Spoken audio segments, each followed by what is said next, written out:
Gusto ko lang munang pag-usapan ngayon,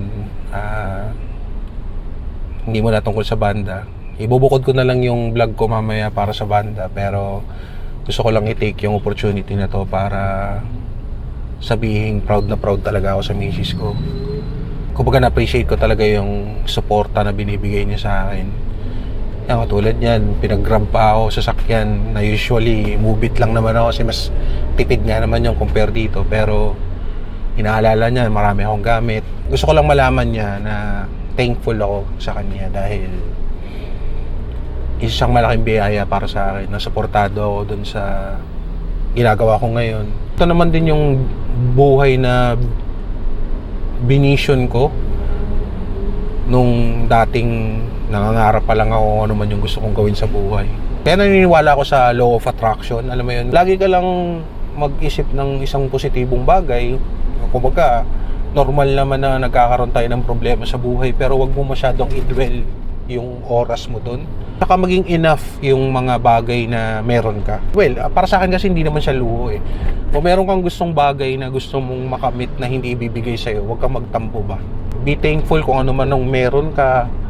Tsaka enough na dapat yun para mas maging satisfied ka sa buhay na meron ka. Hindi ko naman din sinasabing perfecto yung relasyon namin. Siyempre, may ups and downs nga eh, di ba? Hindi naman laging ups lang eh. Tsaka isa naman din yun sa huhubog din kung anong relasyon meron kayo balang araw. Tsaka normal yan, away sa pera, away sa ganito, ganyan. Huwag lang sa away sa ibang babae, o kaya ibang tao, third party, mahirap yun. Para sa akin, ang pinakabanal is huwag mong sisirain yung tiwala ng kapartner mo.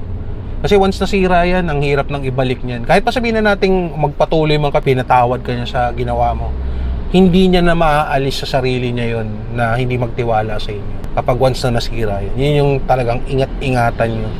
Hindi man kami nabiyayaan ng anak, hindi naman siya masyadong cons para sa amin. Well, una sa layo ko naman talagang i-post yung ganitong klaseng video o kaya mag-topic ng ganito. Gusto ko privado pa rin yun pagdating, kaya pagdating sa mga Facebook, diba, alam nyo naman yun, puro katarantaduhan lang pinopost ko. Never naman ako nagpo-post ng about sa amin. Paminsan-minsan nagpo-post, pero hindi talaga, alam mo yun, sobrang, kami kumakain na kami ngayon, ano man, hindi ako ganun kasi gusto kong maging privado yun. Siguro exception lang yung ngayon. At least ito, magiging memory balang araw, di ba? Hindi naman natin alam yung buhay natin eh. Anong araw man yung dadating, mawala na ako, di ba? At least may naiiwan akong ganitong klaseng mensahe para sa kanya. Proud na proud ako na ikaw yung naging misis ko. At masaya ako sa buhay ko ngayon. Wala akong regrets. Kaya kahit kunin man ako anytime, masaya ako. Masasabi ko talagang wala akong pinanghihinayangan. Tsaka hinahayaan mo kung gawin yung mga gusto kong gawin at sinusuportahan mo ako. Never mo pa akong kinontra sa mga bagay na gusto kong gawin. Kaya thankful ako dahil nandyan ka. Tsaka hindi ka sumuko. Never kang sumuko. Sana balang araw, kung mawala man ako, panoorin mo lang tong video na to. Kasi gusto ko talagang ipakita at ma-appreciate ka. Actually, hindi ko naman ginagawa to para malaman ng ibang tao eh. Ginagawa ko lang naman to para sa iyo. At sobra kong napakaswerte na ikaw yung naging asawa ko. Maraming salamat sa panonood para sa ibang tao. Pero sa misis ko, mahal na mahal talaga kita sobra-sobra. Ever since, hindi nagbabago yun hanggang ngayon.